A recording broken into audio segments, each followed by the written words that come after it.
Артем Ага. Добрий вечір, як мене чути? Добрий вечір, я вас чую.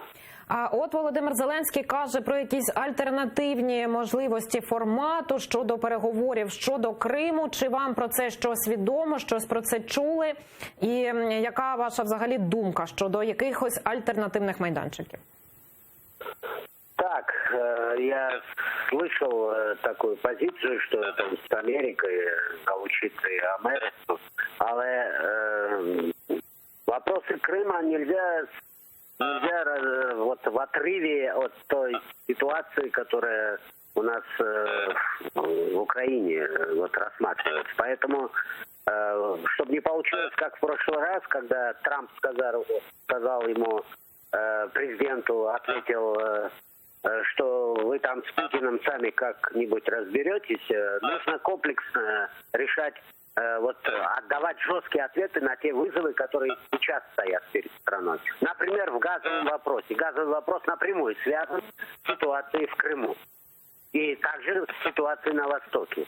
Если мы ради каких-то, скажем, ситуативных социальных вопросов, который нам министр энергетики пытается разжевать, что путем прямых поставок мы тут какие-то выплаты, субсидии сможем компенсировать, то это скорее похоже на то, что позиции по Крыму будут менее убедительными. Я имею в виду вопрос деоккупации. И также это касается вопросов встречи в нормандском формате. Если нам министр иностранных дел и другие участники команды говорят о том, что Крым не является вопросом обсуждения на этой площадке, то это подыгрывание в данном случае нашему врагу Путину.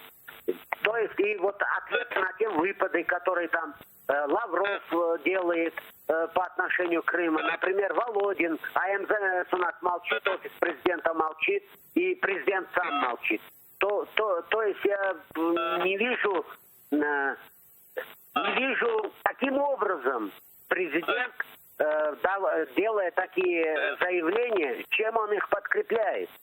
Не нужно вброс в общество делать, стараясь снижать вот то напряжение, которое сегодня существует в Украине в связи с последними громкими скандалами. Нужно давать, как президент, четкие ответы. Газ мы покупать не будем, торговых отношений с Россией строить не будем.